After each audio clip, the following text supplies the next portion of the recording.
Salve, salve, meu povo querido! Fitocast na área de novo. Estamos aqui aquecendo os motores. 2025 entrou assim a toda tocha, a todo fogo. E nós hoje estamos aqui voltando às atividades. E eu tenho aqui uma convidada muito especial, que hoje eu fiz ela provar um pouco do veneno dela. Ela chama os outros para ser entrevistada lá no podcast. Eu falei, agora você vai sentir na pele. Brincadeiras à parte, estar do outro lado sempre é mais divertido, sempre é mais legal e é uma experiência que a gente não esquece nunca. Ana, seja muito bem-vinda ao Fitocast. Oi, Júlio, muito obrigada. Obrigada pelo convite, mas eu já te falei que eu desse lado eu fico nervosa. Eu vou aproveitar isso. É literalmente provando do próprio veneno, porque estar do lado onde você tá, pra mim, é super tranquilo. Agora, desse lado aqui, dá uma angelina no estômago, sim. Mas isso que é legal, né? Isso que é legal. Porque, às vezes, a gente tá tão acostumado a fazer um trabalho de entrevistar os outros, e daí quando você se põe no lugar... Nossa. Eu estive esses dias no médico e eu senti exatamente a mesma coisa. Porque eu atendo. Aí um dia você é atendido, você fica assim, cara, que vontade de falar, né? E é diferente, né? É a experiência diferente, né? Seja muito bem-vindo. Obrigada mesmo. Me sinto honrada de fazer parte aqui um pouquinho da tua história, do teu programa, que é um sucesso. E indiferente de qualquer coisa, feliz por contribuir, porque eu sei que o público que te acompanha é um público sensacional. E isso para mim é maravilhoso. Você sabe que hoje eu recebi uma proposta de marketing. Essa galera que vê a gente na internet acha, e eles me mandaram assim, olha, achamos o teu canal muito legal e tudo mais e tal, gostaríamos de fazer uma proposta para você. Nós prometemos que garantimos para você pelo menos 500 mil views em 90 dias. Aí eu disse para ele, querido, com todo respeito, eu acho que você não pesquisou nada sobre mim, né? Hoje a gente está fazendo entre 7 e 8 milhões por dia de visualizações. Isso significa, basicamente, que a mensagem que a gente está mandando está batendo em alguém e está retornando. E isso me faz, assim, muito feliz. Existe muita coisa que a gente mexe em zona de conforto das pessoas, existem coisas que as pessoas não gostam, aí tem gente que segue, depois deixa de seguir, aí tem o hater, mas tudo isso faz parte do jogo. E eu sei que você resolveu empreender nessa área também, já está aí com uma caminhada com o seu podcast, e isso que eu estou sentindo, eu imagino que você sinta também. Como que está sendo para você esse momento de virada? Como que você teve essa ideia? Isso sempre esteve em você? Conte um pouquinho da tua história pra gente. Então, Júlio, eu venho de uma carreira assim que eu já passei por várias áreas, já estudei muito na minha vida, mas eu ainda não tinha me encontrado. E de um tempo para cá isso começou a me incomodar. Eu vi uma necessidade de fazer algo que realmente fizesse sentido para mim. Então eu tinha uma amiga, tenho uma amiga até hoje, graças a Deus, uma grande amiga. Nós somos sócias da corretora que até então era dela. Entrei nessa sociedade com ela e um dia eu falei para ela, Célia, não dá mais. Não faz mais sentido. E não era só sobre fazer sentido. Parecia que não sei explicar, sabe, Júlio? De verdade, eu não sei explicar. Eu falei, não, eu vou ter que tomar coragem e fazer algo que eu realmente me encaixe. Mas o quê? Aí eu pensei, vou parar. Mas eu nunca tinha parado. Desde quando eu comecei a trabalhar, acho que com 14 anos, eu nunca mais parei na minha vida, nem nas férias. Férias, alguma coisa eu tinha que estar produzindo. E eu vou te falar que para mim foi um dos maiores desafios da minha vida, parar. Eu achei que eu ia surtar. Na verdade, eu acho que por dentro eu surtei. Um pouquinho certeza. Com certeza. Básica. Então, assim, foi muito difícil. E eu até comentei com meu marido, falei, amor, vou parar. Ele falou assim, faz o que você acha, graças a Deus, ele sempre me apoia. Ele falou, faz o que você achar melhor. Se quiser trabalhar, vai trabalhar. Se não quiser mais, tá tudo certo. Eu falei, isso não existe pra mim. Só que eu preciso me encontrar. Aí eu fiquei pensando, será que é a crise dos 40? Não sei. Tem explicação pra isso, viu? Tem? Já vou querer saber. Já vamos chegar nisso. E aí eu comecei a escrever sobre... Falei, como que eu vou encontrar? A ideia do podcast veio bem no início da pandemia. Só que daí, na época, eu pensei em montar um estúdio na minha casa. Depois eu comecei a pesquisar, falei, meu Deus, é muita gente fazendo podcast, eu não vou fazer. Porque eu sou uma consumidora real de podcast, assim, eu sou assídua.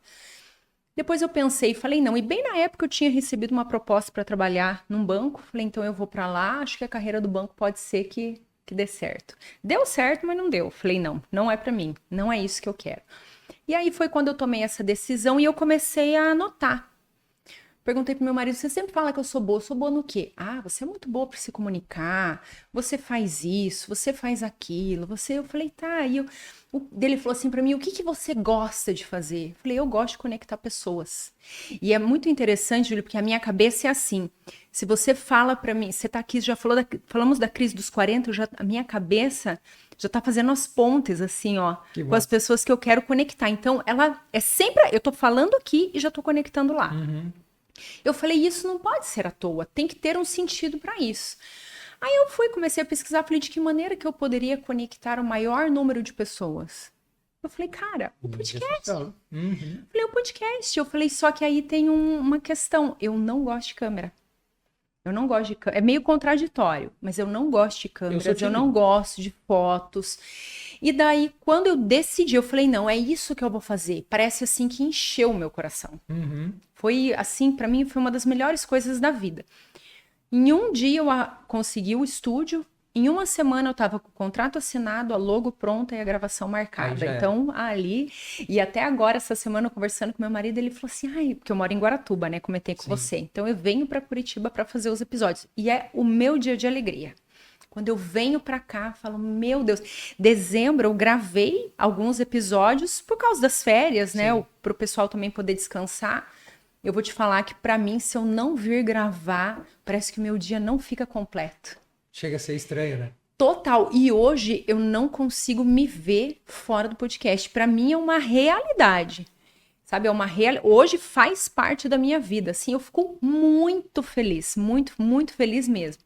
Mas assim, esse período que eu parei, olha, foi um dos momentos mais difíceis da minha vida. Foi muito desafiador. Você sabe que eu tenho um amigo, você estava falando agora, eu tenho um amigo que ele é viciado em fazer consórcio e financiamento. Aí um dia eu falei para ele, cara, por que, velho, que você gasta dinheiro com esse negócio, por que você não guarda o seu dinheiro e vai lá no final do ano e compra o negócio? Ele falou exatamente por causa disso, porque a partir do momento que eu faço a minha conta, eu gero uma expectativa, eu gero uma motivação, eu gero um envolvimento com aquele negócio, que aí eu vou lá e realizo. Então, às vezes, a gente pensa assim, né? É tão simples a gente falar para as pessoas como é que a gente faz para sair do ponto A para o ponto B. E realmente, do ponto de vista técnico, é simples. Se eu sentar com você agora, ou com qualquer pessoa, e te explicar como que funciona o processo de emagrecimento, você vai ver, cara, é ridículo. É ridículo. Você diminui o carboidrato, aumenta a proteína, coloca a atividade física. É simples. Só que entre o ponto A e o ponto B, existe cultura, história, trauma, problemas sociais, encrencas familiares, cartão de crédito. Então, não é tão simples a gente pensar assim, vou fazer uma linha reta. Não é tão simples. Só que é fato, e aí eu tenho que concordar com ele e concordo com você. Deu o primeiro passo, se colocou em marcha, não dá para parar mais. Exatamente. Aliás, o ditado antigo diz, né? Ninguém é obrigado a plantar absolutamente nada. Mas a colheita é obrigatória, ou seja, você colocou a sementinha lá, você vai plantar. E a gente planta preguiça, a gente planta hábitos, a gente planta amizades, a gente planta o amor. Eu, por exemplo, como teórico da área de neurociência, eu digo que o amor não existe. O amor é uma construção e é diária, constante e contínua. A gente não vira uma pedra e acha o amor ali debaixo. Com certeza. É uma coisa que você encontra pessoas por afinidade e você tem a paixão quimicamente explicada. Olha, esse neurotransmissor com aquele hormônio que cria esse efeito, tudo bem. Mas amor não. Amor é construção diária. E a região do cérebro que é responsável por essa reação do amor é a mesma região que é responsável pela criação de hábitos. Então, para mim, o amor é um hábito. Amor ao trabalho, amor às pessoas, amor a uma profissão, amor à saúde. E à medida que a gente vai criando esses processos, eles vão sendo incorporados à nossa fisiologia e ao nosso processo mental. Tem um livro interessante de um pensador chamado Michel Foucault, chamado Vigiar e Punir. Nesse livro ele descreve algumas coisas interessantes e uma das coisas que me chamou a atenção o dia que eu li o livro é que ele diz assim, pessoas que estiveram presas por muito tempo, quando saem, sentem a saudade da cadeia. Daí você fala, cara, o que sente saudade da cadeia? Na verdade não é saudade da cadeia, é saudade do ritmo, saudade de todo o procedimento que você faz, você cria amigos naquele contexto, enfim, né? Então é importante a gente entender.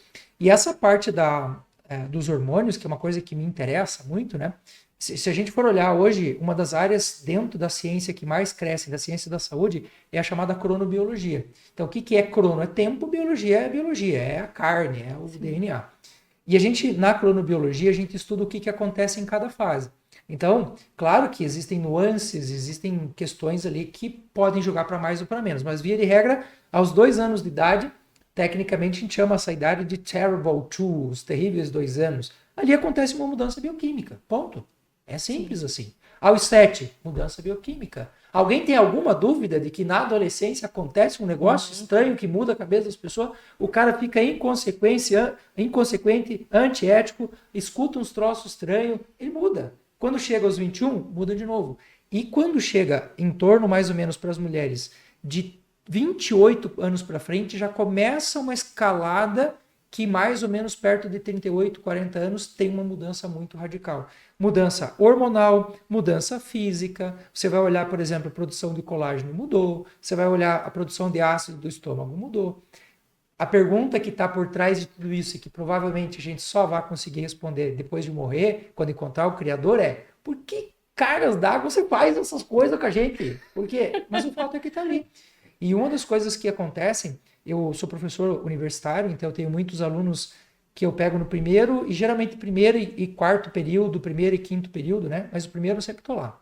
E o que é padrão você encontrar no primeiro período? Piazada, 17, 18 anos, começando a vida, caralhada de gente, e pessoas na faixa de 40 anos. Você não vê muita variação, você não vê muito cara de 60, você não vê muito cara de 50, você vê o cara de 40. Aí você pega as estatísticas de separação hoje no Brasil, aos 40 anos. Gente pra caramba mudando. Sim. Você pega as estatísticas de doenças cardíacas e morte vascular, por exemplo, de homens, 40 anos. Você fala, mas o que acontece aos 40? Uma série dessas mudanças. Que aí, se você está bem orientado, se você vai buscar um sentido, sim, essa é a hora, porque 40 anos, vamos combinar. Ainda você tem 2/3 da vida pela frente ainda, né? Útil, pelo menos.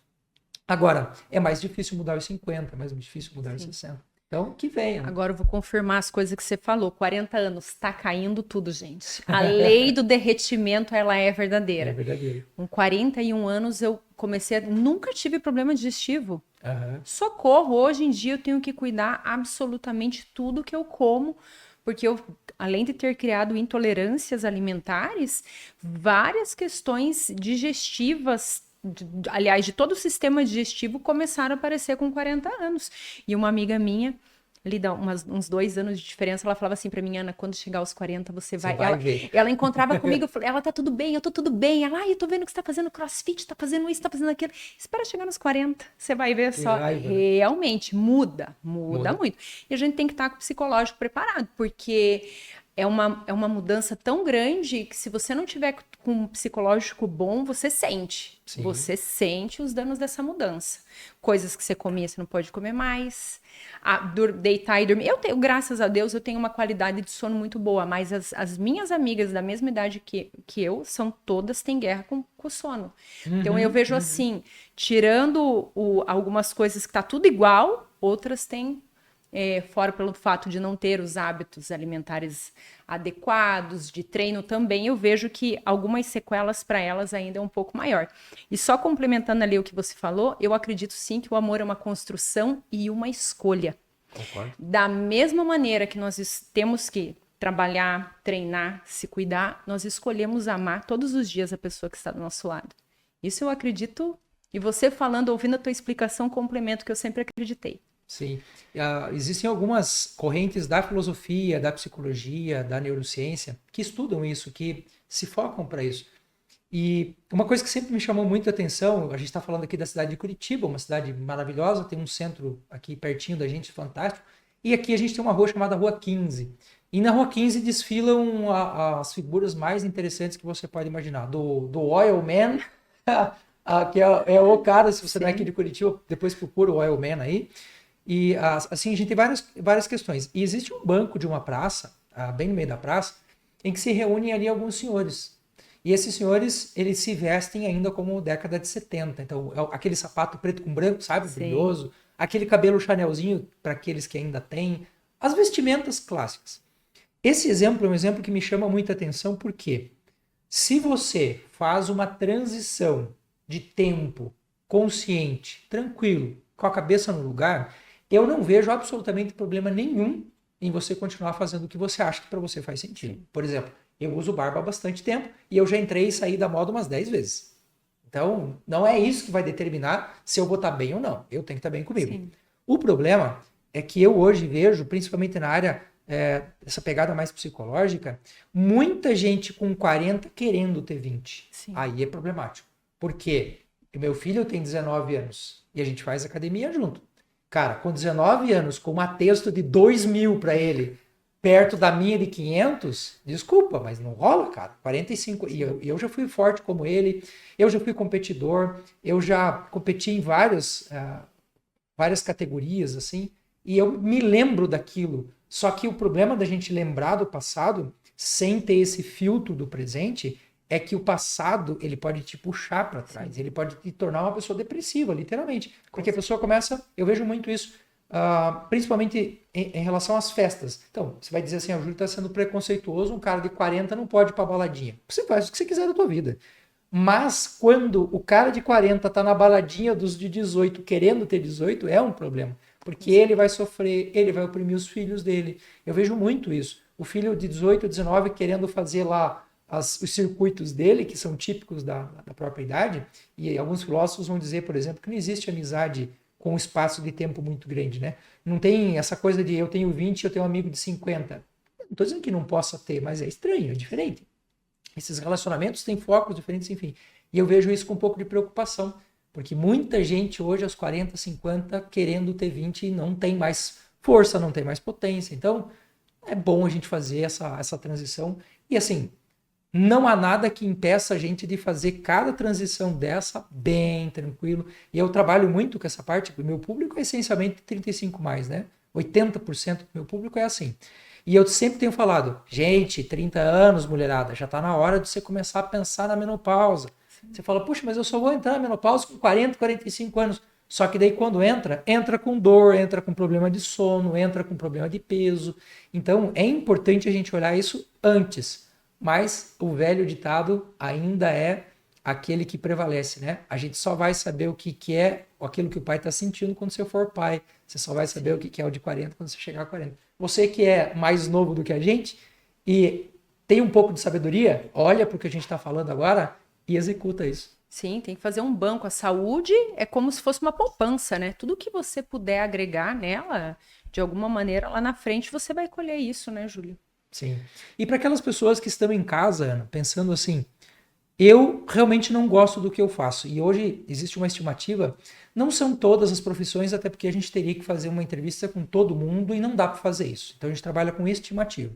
Mas existem profissões, como as profissões da área de saúde, por exemplo, profissões da área do direito, a área administrativa, em que a gente chega a um patamar de quase 60%, 62% das pessoas insatisfeitas com aquilo que fazem. E a nossa geração é uma geração que veio de uma pegada assim, entrou como estagiário, sai aposentado daquilo, mesmo que esteja odiando aquilo que faz. No entanto, o que eu tenho visto nos últimos 10 anos e da geração mais nova, ou as gerações mais novas, é que o povo não tolera mais isso. Ou seja, não estou curtindo, está me fazendo mal, beijinho no ombro e tchau, tchau. E me parece que isso foi um pouco o que aconteceu contigo também, provavelmente o que aconteceu comigo, né? Eu já fui militar, eu já fui quase padre, eu já fui professor, eu fiz uma porrada de coisa. Mas hoje eu realmente me encontrei. Né? Olha que legal. Para aquelas pessoas que estão assistindo a gente hoje e estão lá pensando, meu Deus, eu odeio o que eu faço. Por onde eu começo? Que conselho você daria? Como alguém que já fez essa transição, Escrever. Né? Você sabe, Júlio, que eu vejo a escrita como algo muito mágico. Papel, não digitar. Como um diário mesmo. Uhum. Até mesmo para o autoconhecimento. Eu fui fazendo isso sem ter conhecimento terapêutico de psicólogas. Depois, quando eu fui saber que isso é terapêutico. Então, escrever o que você gosta. Eu vejo que tem pessoas que, se você falar assim, anota aqui pra mim o que você gosta de comer, teu prato preferido, as pessoas não sabem falar. Uhum. E hoje em dia, eu não sei se porque tá todo mundo robotizado ou com os dias tão atarefados que não consegue parar e olhar para si. Então escreve, pergunta lá para sua mãe, para seu pai, para seu amigo, para seu marido, para sua mulher, o que você vê de qualidade em mim? O que você acha que eu tenho que é só meu? Às vezes a pessoa vai ter que pensar, às vezes alguém vai falar ali, pá, anota. Ah, você é uma boa cozinheira, você gosta de unir pessoas, você é uma excelente dona de casa, mãe. Então, eu vejo que ali você vai começar a encontrar indícios do que possa ser, do que possa vir a ser, que eu acredito, Júlio, que essa busca, ela é muito além do profissional. Eu entendo que hoje as pessoas, pode ser que ela não tenha esse conhecimento, mas eu entendo que é como se fosse algo que conspirasse uma necessidade de descobrir o propósito de vida. Não é só sobre a vida profissional, é muito além. Sobre a vida profissional, você manda currículo numa outra empresa e quem sabe se resolva. Eu entendo que é uma necessidade muito maior. E eu assim, para mim, as coisas começaram a se juntar quando eu comecei a escrever. E quando eu comecei, nada fazia sentido. E assim, eu vou te dizer que o mais difícil foi eu criar coragem e parar. Esse foi o mais difícil, porque daí quando eu parei, os primeiros dias foram difíceis, tipo, acordar e não ter uma agenda de coisas para fazer, cliente, para ligar, cliente. Não tinha. Eu falei, meu Deus, o que eu vou fazer? Eu não quero cuidar da casa. Eu faço, mas não, nada contra, né? Admiro, claro. Eu sou dona de casa, mas não era isso que eu queria. Eu sentia que tinha que ser algo mais. E foi a partir dali que as coisas começaram a acontecer. E um dia, assim, aconteceu. A sorte ajuda as pessoas mais preparadas. Esse é um adágio romano. Olha. Quer dizer, não é uma coisa de hoje nem de ontem, né? A sorte privilegia pessoas preparadas. Ou seja, esse olhar mais atento, esse olhar mais objetivo sobre aquilo que eu estou buscando. E você sabe que você falando aqui, como neurocientista, eu começo a pirar numas ideias assim e começo a trazer algumas teorias. Por exemplo, se você pegar uma criança com 2 anos de idade, ela já é capaz de abrir um celular, digitar uma senha, entrar no programa que ela quer, brincar com as coisas que ela quer, 2 anos de idade. Mas uma criança de 2 anos de idade não é capaz de escrever. Ela não consegue pegar uma caneta e escrever. Daí a gente começa a se perguntar, mas por que cargas d'água? Ela consegue fazer tanta coisa, até falar ela fala, mas ela não consegue escrever.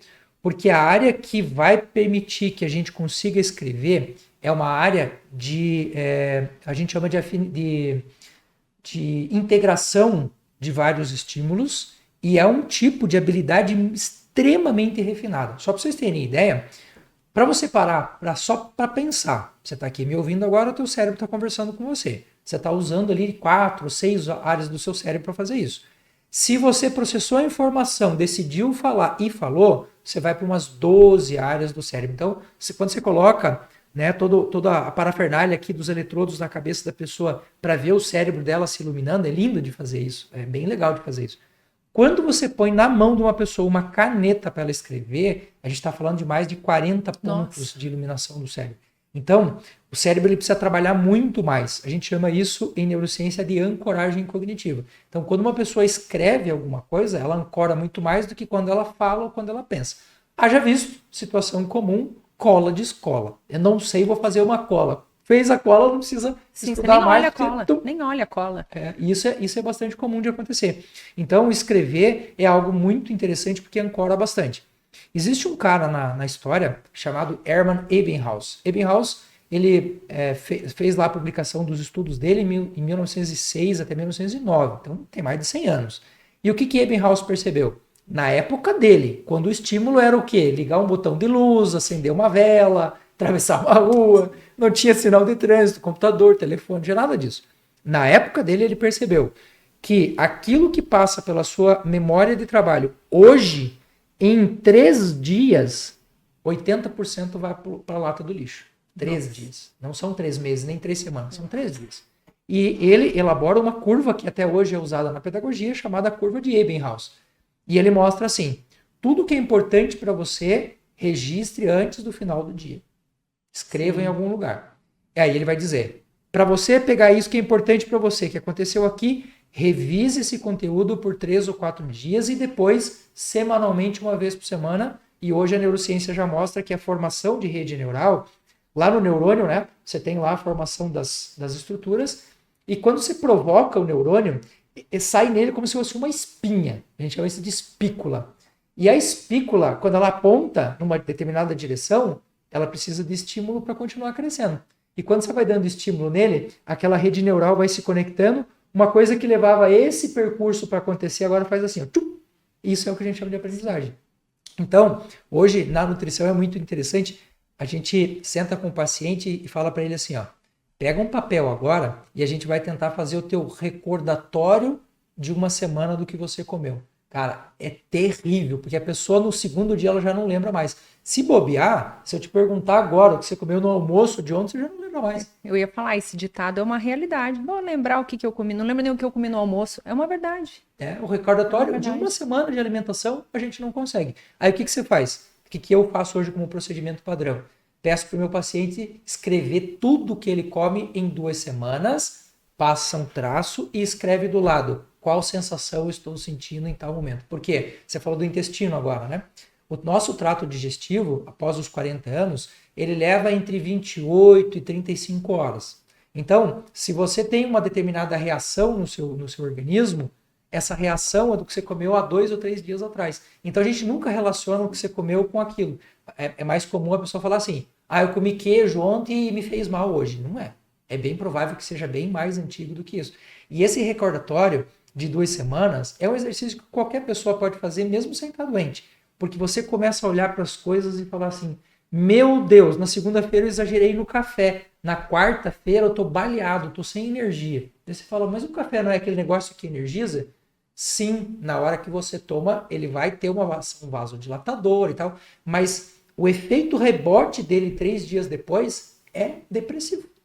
É depressivo. O refrigerante faz a mesma coisa. O que você chama de energético, aquela porcaria que não é energético, faz a mesma coisa. Faz o recordatório para você ver. Escuta o que a Ana está te dizendo aqui. Não, e tem mais uma. A pessoa não dorme à noite, tem problema com o sono e mal imagina que é o cafezinho da tarde. Porque eu posso falar, Júlio, eu toda a vida tomei muito café de manhã, muito café à tarde. E uma época, eu ia dormir sempre muito tarde e levantava muito cedo. E eu acreditava que a minha fisiologia era... eu não precisava de 8 horas de sono. 4, 5 horas de sono para mim era suficiente. Então, eu levantava muito cedo, ia treinar, tinha energia. E até um dia que eu fui numa nutricionista e ela falou assim para mim, tá errado o teu sono. Eu falei, não, mas eu sou assim. Ela falou, não, você não é assim. Você vai tirar o teu café da tarde. Nossa, mexa com o café de uma pessoa, né? Eu falei assim, pois eu vou tirar e vou te provar que não é o meu café. 9 horas eu tava dormindo no primeiro dia que eu tirei o café. Pois é. E aí, realmente, então hoje eu já sei que o cafezinho, 3, mas não posso tomar após as 16 horas. E uma coisa, eu vi um vídeo seu falando do chimarrão. E desde quando eu vi o seu vídeo, eu amo chimarrão. Eu tomo chimarrão de manhã.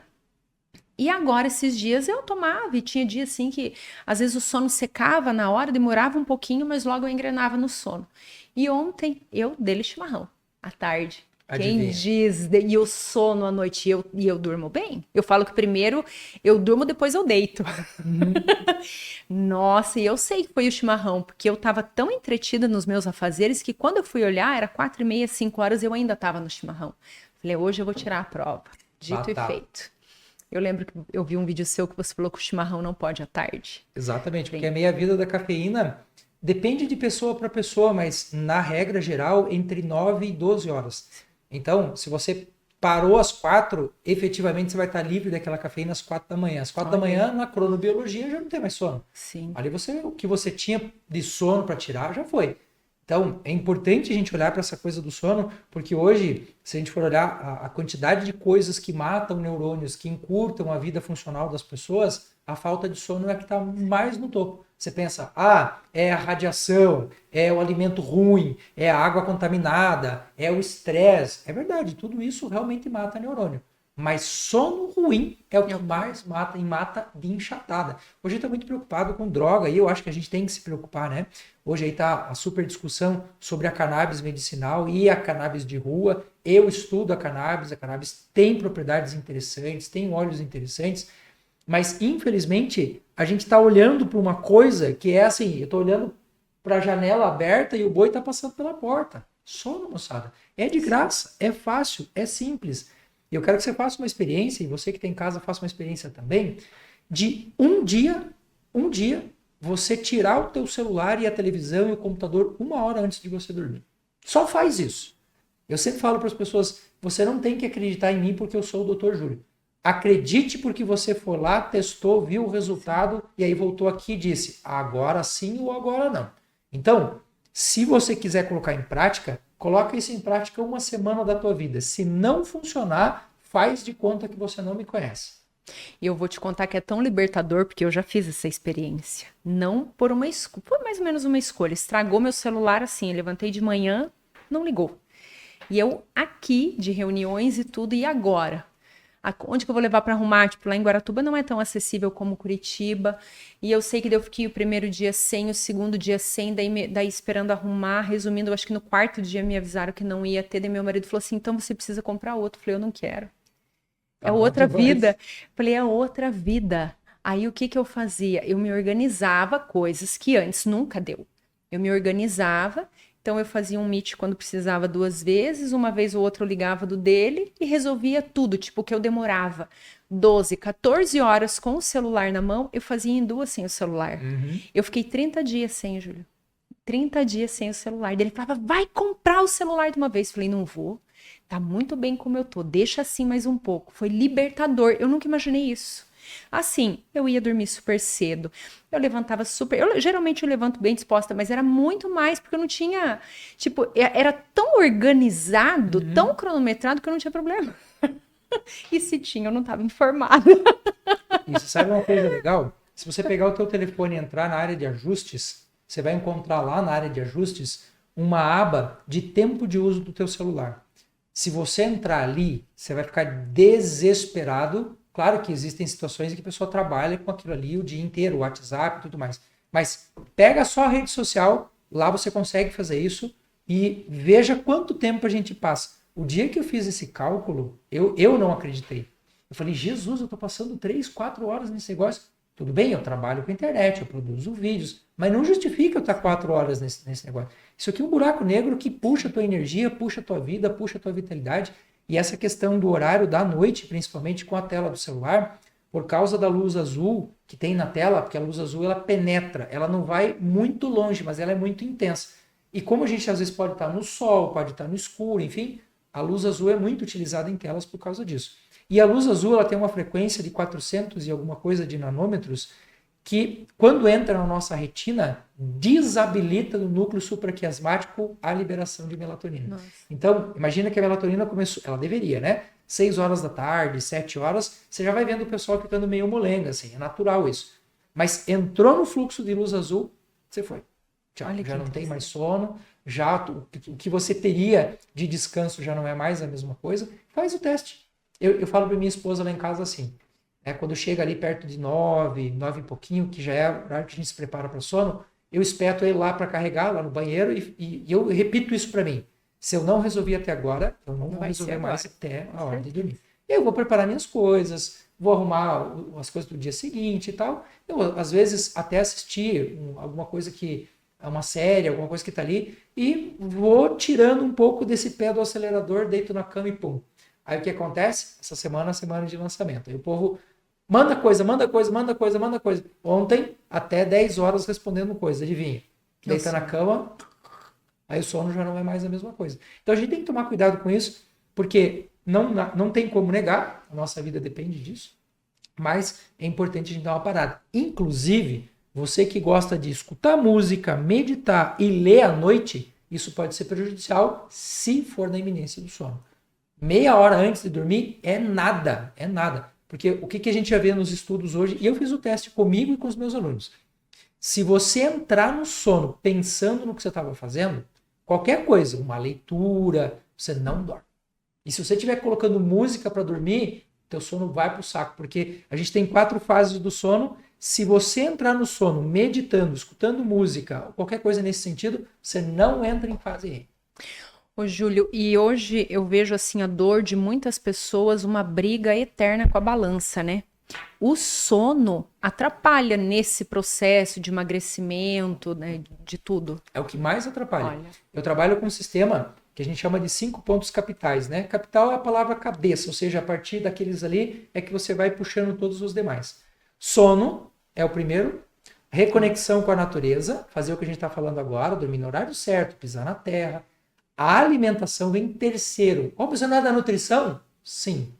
Mas os outros são mais importantes. Eu prefiro regular o sono e deixar a pessoa comendo mal para depois mexer no seguinte. Por quê? Porque quando você está com sono legal, até o teu metabolismo muda. O teu sistema, por exemplo, de eliminação de toxinas, via fígado, via a fase hepática, se você dorme bem, ela é 10 vezes melhor. Se a pessoa estiver acordando de manhã cedo, enjoada, sem fome, com vontade de ficar na cama, ela já está com sono ruim. Se você regular o sono, sono é indicativo de fome pela manhã, vontade de ir no banheiro até 9 horas da manhã. Se você não tiver essa vontade, o teu sistema está desregulado, a gente é mais depressivo, mais ansioso, mais tudo. Então, sono para mim é a coisa mais importante. Então, sono, reconecta com a natureza, alimentação, atividade física e, por último, cuidar das emoções. Você vai dizer assim, puxa, o cara é neurocientista, especialista em emoção e coloca por último. E eu estou sendo muito sincero. Para você que é psicólogo, terapeuta, médico, psiquiatra, eu vou falar para você do fundo do coração. Se você regular os 4 primeiros, sobra pouquíssimo para a gente fazer lá no fundo. Com certeza, com certeza. E você falou sobre a conexão com a natureza. Aí eu vi, eu sou tua seguidora, né? O videozinho que você fez lá com o pezinho na grama. Isso. Gente, não tem preço. Eu tenho um pedacinho de grama ali na minha casa, então sempre quando eu lembro, assim, porque tem dia que eu tô bem acelerada, que eu sou bem acelerada, eu tiro o meu chinelo, vou ali na grama, respiro, olho pro céu, fico ali 2, 3 minutos, é diferente. É diferente. Você sente assim que dá uma aliviada de certa maneira. Tanto é que quando eu lembro, mesmo estando acelerada, parece que dá uma... Tira aquela energia de... Não é uma energia ruim, mas é uma ansiedade de certa maneira, né? Em resolver. Custa quanto? Nada. E assim, eu sou bem carregada de leve. Não custa nada. Não custa nada, com certeza. Se não tem grama na sua casa, vai na grama do vizinho. E olha uma coisa interessante, você falou que é de Guaratuba, né? Guaratuba, para quem não é aqui do Paraná, é uma das nossas praias aqui. Se você pegar as 10 cidades mais longevas do mundo, as chamadas zonas azuis, que foram estudadas, que são aquelas zonas que não só as pessoas vivem mais, como elas se separam menos, elas adoecem menos, elas são mais felizes. Das 10, 9 são no litoral. É muito bom morar no litoral. Aí você Só pergunta... tem uma que não é. Qual? Uma chamada Loma Linda nos Estados Unidos, que é mais para dentro, assim, mais no continente. As outras 9 são todas na beira da praia. Todas. Você sabe que é interessante que eu moro na praia, mas eu dificilmente, Júlia, eu vou para a praia. Mas é tão bom estar ali, eu também não sei se porque Guaratuba, ela é uma cidade de interior de certa maneira, Sim. né? Ela é uma cidade, exceto a temporada, é uma cidade muito tranquila. Então é muito bom morar ali. Hoje eu nem me vejo mais morando em Curitiba. Tô aqui toda semana, mas eu preciso voltar para casa. Exceto quando os turistas vão levar a virose lá para eles. Né? Foi. Esse ano foi complicado, né? Foi. São Paulo, Rio, aqui, Santa Catarina, Rio Grande do Sul. E olha só que interessante, eu não saio assim de casa para ir para praia na temporada, nós não pegamos. E os meus amigos que saíram, foram para praia, come fora, todos pegaram. E nós em casa, meu marido meio que deu uma ameaça, mas eu acho que não era não. No período de... Quem mora na praia, eu sei que tem algumas coisas assim. Eu tenho um amigo que mora na praia, que ele já falou pra gente. Eu sou seu amigo, mas não fala pra mim que você vem na minha casa aqui nas férias. Porque assim, tem gente que acha que porque você mora na praia, você tem a obrigação de receber a família toda lá. E a gente tem que pensar que quem mora na praia vive lá. Claro que de vez em quando alguém visitar a gente não há problema absolutamente algum. Mas o caso dele em específico, né? Ele foi morar pra praia... E ele falou assim, a minha vida virou um inferno, porque agora é irmão, é tio, e não sei o quê. Ele falou o quê? Comprou uma casa pequena com um quarto só para ele e para um filho dele e falou, agora não cabe mais ninguém. Agora você quer? Tem esse hotel aqui, tem essa pousada aqui. Ah, vai ficar enchendo o saco do cara lá, é fogo isso, né? Não, eu tenho várias pessoas que, logo que eu mudei, já falaram, né? Falou, você vai ver, a mesma coisa que você colocar uma placa de pousada na sua casa. As pessoas entendem assim. Só que ali, para mim, não foi assim, porque eu tenho meus filhos que moram em Curitiba e, em virtude de agenda, acabam indo uma vez por ano. E os meus pais moram ali em Caiobá, meus irmãos, então eu acabo não tendo esse problema. Somente amigos, mas também bem esporádico e Muito bom sempre recebê-los, mas eles sabem. Não é, eles têm consciência. Claro, Graças a claro. Deus é sempre bom Não, recebê-los. tem um ditado norueguês que diz assim, para as pessoas que têm bom senso não precisa de lei. Exatamente. Para quem tem bom senso não precisa de lei. Quando é que precisa de lei? Você precisa de lei quando o cara não entendeu que som alto enche o saco do vizinho, que você deixar um vazamento na tua parede vai acabar atrapalhando a outra pessoa, que deixar o carro na frente da passagem do outro. Cara, aí você tem que chamar a polícia, porque, aliás, eu recebi aqui, há algum tempo atrás, um menino da polícia, e ele relatou uma coisa interessante. Ele falou assim, ó, mais de 70% das chamadas que nós temos em final de semana é por coisa idiota, como som alto. Gente, mas pelo amor de Deus, onde eu moro tem uma rua e é uma subida, assim, e eles acabaram asfaltando toda aquela parte lá. É um inferno de motoqueiro lá enchendo o saco com aquele escapamento aberto. Cara, e o pior é que 3 casas para cima da minha casa tem uma família com uma criança autista. Ai, Deus. E eu escuto da minha casa, 3 casas para cima, eu escuto da minha casa os gritos da criança quando um lazarento desse passa com essas porcarias desse escapamento aberto. Porque a pessoa ela acha o quê? Sei lá, cara, coloca dentro do ouvido assim, ó, acelera até ficar sem tímpano. Sei lá, é uma discussão complexa. Eu vejo que hoje as pessoas falam assim, mas é básico, é simples, as pessoas não têm... O que é básico para você não é básico para o outro. Então, por exemplo, como isso que você colocou, vai estacionar ali na frente do portão, só 5 minutos, não vou atrapalhar. Então, assim, vai atrapalhar, né? As pessoas têm dificuldade em respeitar o espaço do outro. Então, não é só 5 minutos. Então, você vê que as pessoas não têm mais... Não estou falando se não é você, não é você. Mas sim, um número muito grande de pessoas hoje não tem noção do básico. Bom senso, então? Outra coisa que eu tenho falado bastante, por exemplo, vários colegas influenciadores falando no telefone enquanto dirigem. Gente, é uma coisa tão óbvia, tão básico. É contra a lei. O que você está discutindo, cara? É contra a lei. Ponto. Respeita. Não, vou aproveitar aqui com o deslocamento do carro e a pessoa olha para a câmera, olha... É esse olhar que se deu aqui que você atropelou uma pessoa, bateu num cachorro, bateu num... É básico. Mas, enfim, são questões, eu acho que a sociedade ela vai evoluindo com o passar do tempo e é exatamente essa evolução cultural, a evolução na música, a evolução na comida, a evolução na escola, que vai levando as pessoas a não precisar mais da lei. Eu tenho uma história bem interessante sobre isso. A gente estava numa reunião de professores, eu dava aula no direito nessa época, e a gente estava com um grande congresso no Brasil, que era de vários lugares do mundo.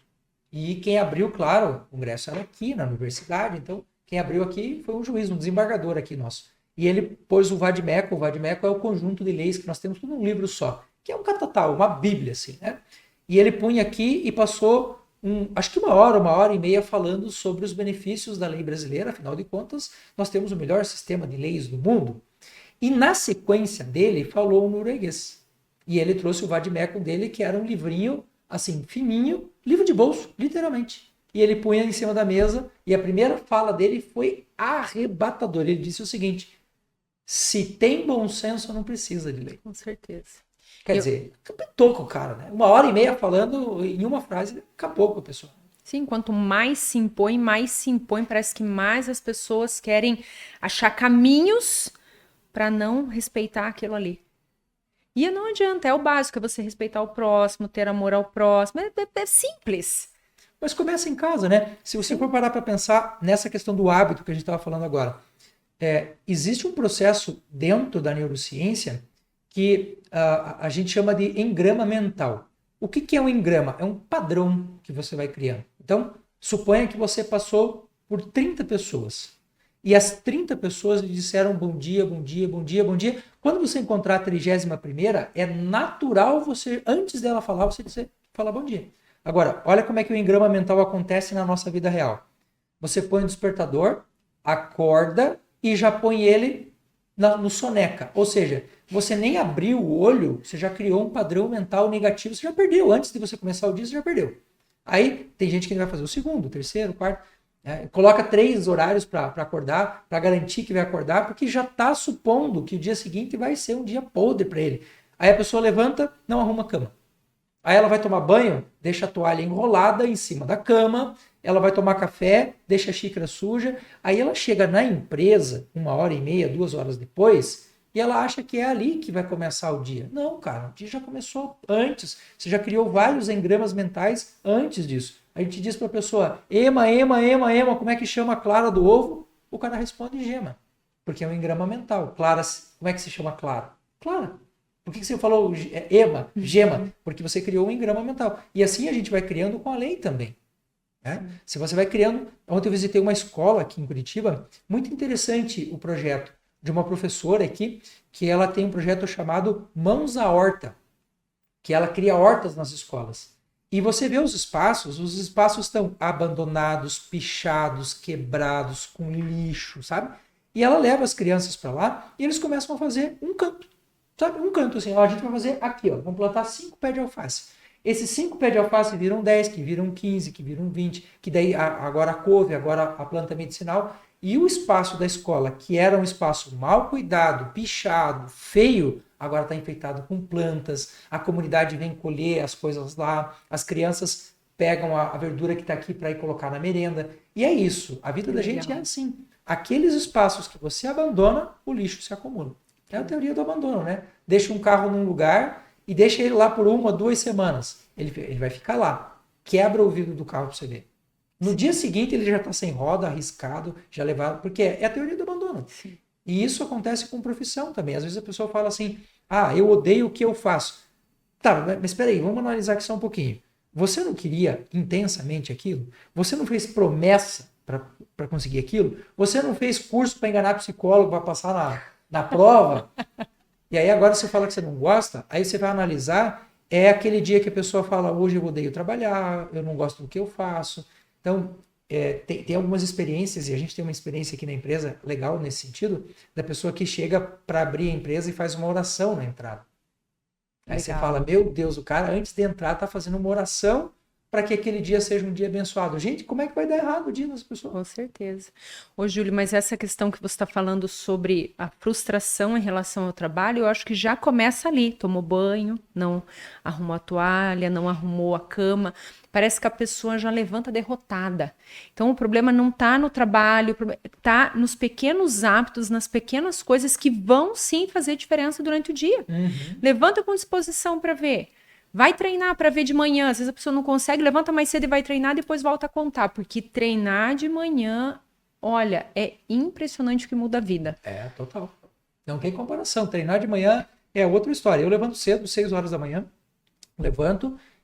Tem dias que eu vou em jejum, tem dias que eu faço uma alimentação antes, mas via de regra não faço. E eu volto, sou outra pessoa. Meu dia já começou. Ali eu já estou resolvendo um monte de coisas. Aconteceu essa semana uma coisa interessante. A pessoa que me treina lá teve um problema de saúde e tal, e é óbvio que ninguém é obrigado a trabalhar quando não quer, quando não pode, né? Mas eu achei muito interessante, ele falou, não, eu tô aqui com um problema e tal, mas para isso que eu preciso aqui com você, eu posso. E ele veio cedo e me treinou. Eu falei, cara, fica em casa. Não, eu vou aí. Então, 6 horas da manhã ele estava lá. Aí de ontem para hoje, eu senti uma dor na articulação do braço. A primeira coisa que eu pensei foi, amanhã eu vou gasear. Bicho, eu não tô muito bem e tal. Daí ele falou, não, vem que dá para fazer outras coisas.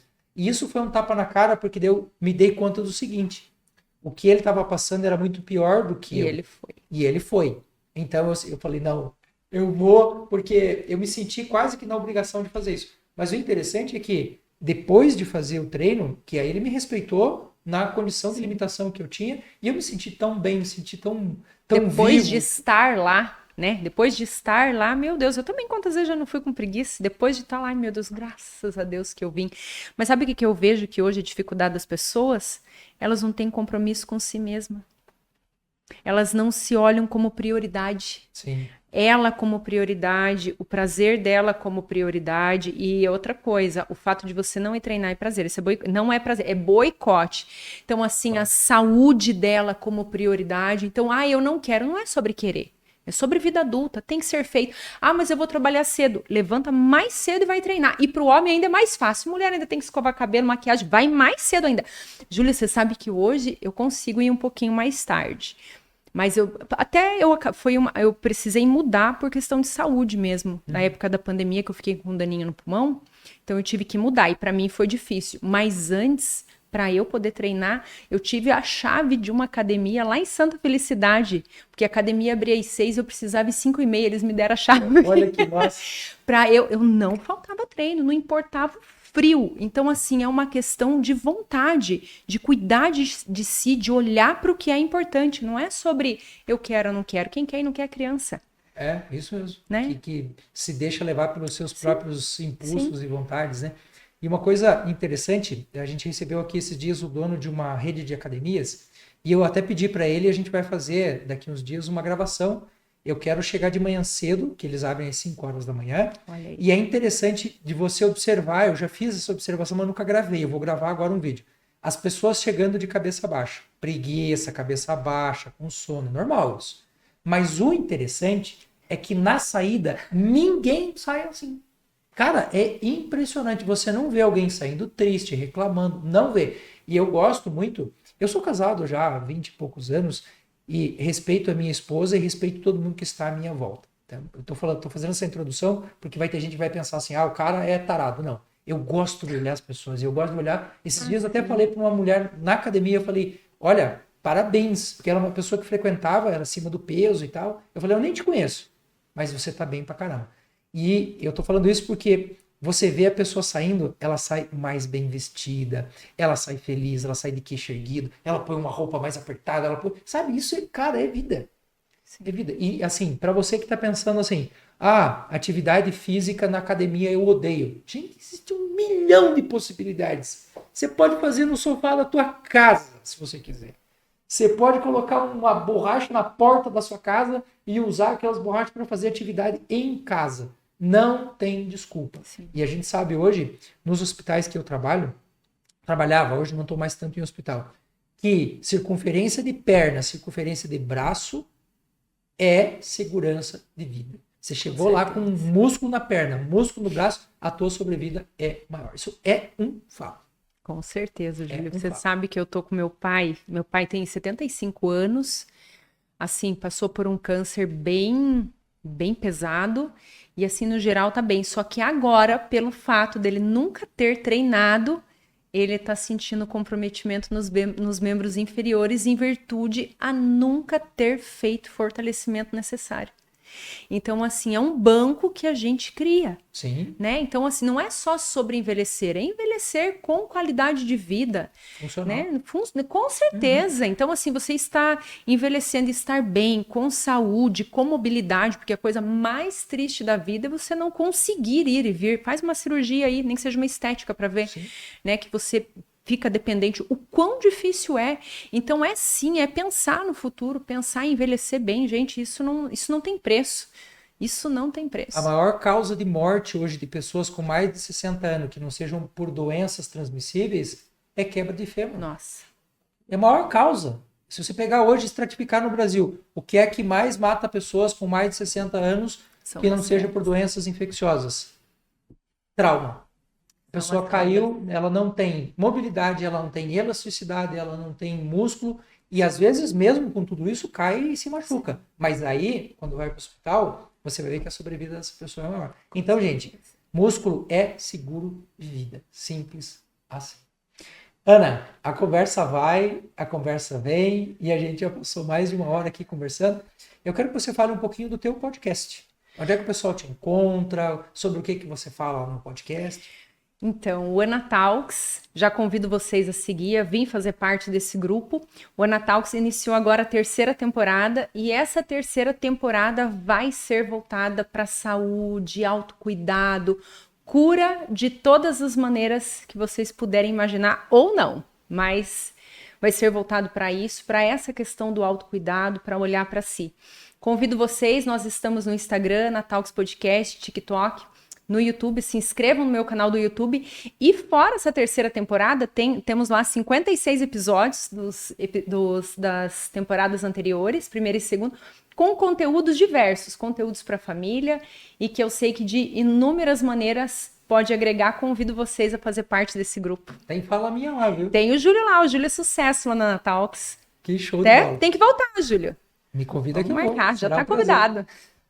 Vou deixar todos os contatos da Ana aqui na descrição do vídeo. Entra lá, já faz a tua inscrição, acompanha os podcasts, são bem legais. A tua linha de pensamento é uma linha que conecta muito com o que a gente faz aqui no Fitocast também. E se você, porventura, ainda não é inscrito aqui no Fitocast, já faz a tua inscrição, ativa o sininho e deixa aquele comentário lá, que o comentário, assim como o processo de compartilhamento, ele mostra para a plataforma que o nosso trabalho aqui é legal, é um trabalho que faz o bem.